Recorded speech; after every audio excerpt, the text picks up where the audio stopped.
In our Money SOS series, we come to the rescue of our readers who are struggling with their finances. It could be money worries, help getting on the property ladder, but we want to tackle your money challenges.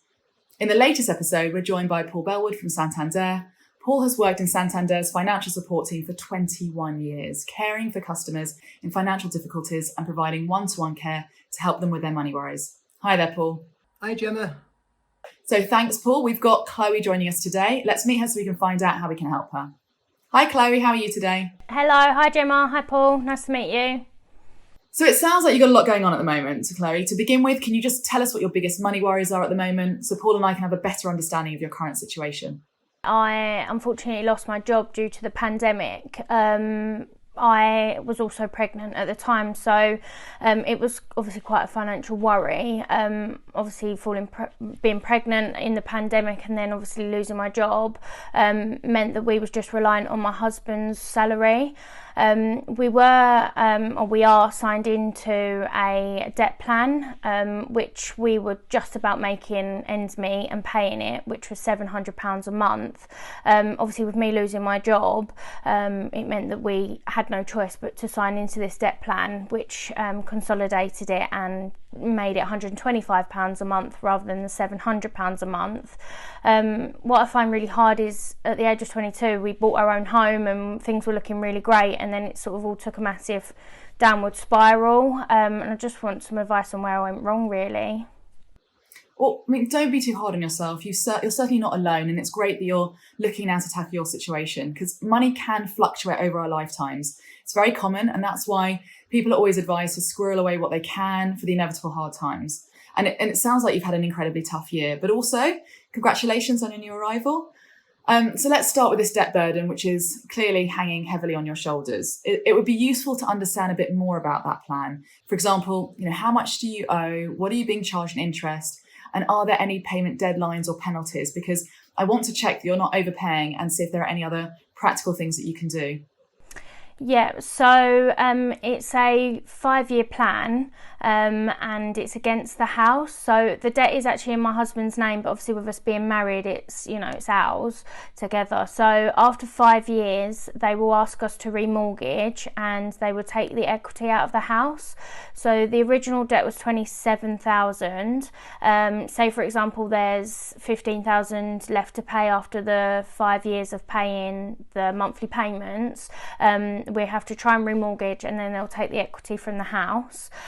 If for any reason we can't remortgage, because it does affect my husband's credit, if we can't remortgage, then the plan extends for a further year, and we'll pay for that remaining year, and then whatever is left does get written off. But like I said, it affects the credit score and things like that. Interesting. It sounds like there are a few different things at play here. So Paul, do you have any tips for Chloe? Yeah, thanks ever so much for that, Gemma. First things first, has your finances changed since setting up the debt plan?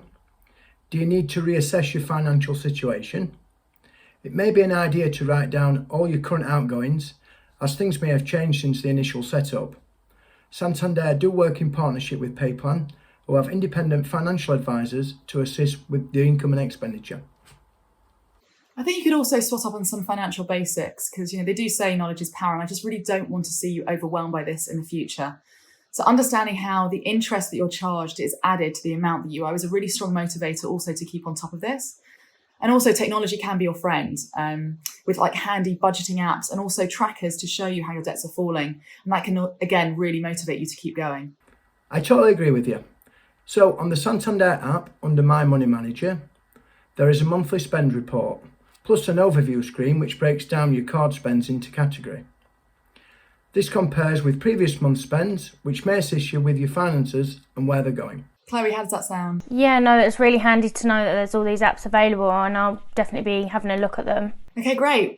So you've set up your own business recently. How's that going?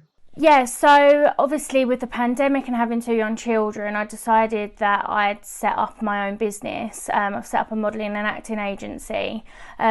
Like most businesses, it's a slow start. It's heavily reliant on the talent being out and working, so it's commission based. So obviously that's a bit of a financial worry, where the money's going to come from, sort of from that angle of things. But yeah, just a slow start, I suppose.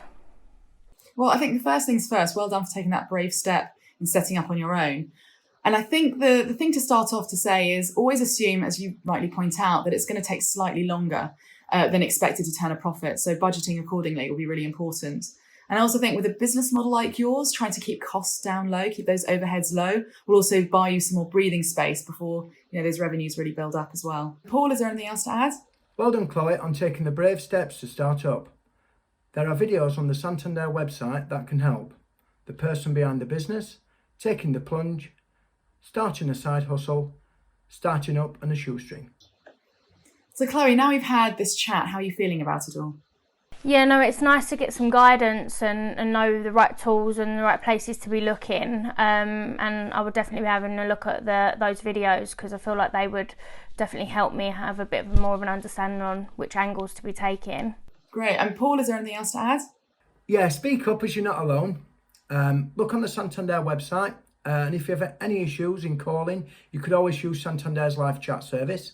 They will be able to point you in the right direction. So thank you for joining us, Chloe. I wish you all the best. And Paul, you've been a fantastic help today as well. You're welcome, no problem. I'm glad I could help. For all those who are watching, if you'd like any more advice or support, please visit our website, social media pages, and the Santander Help with Managing My Money page to find out more. Bye.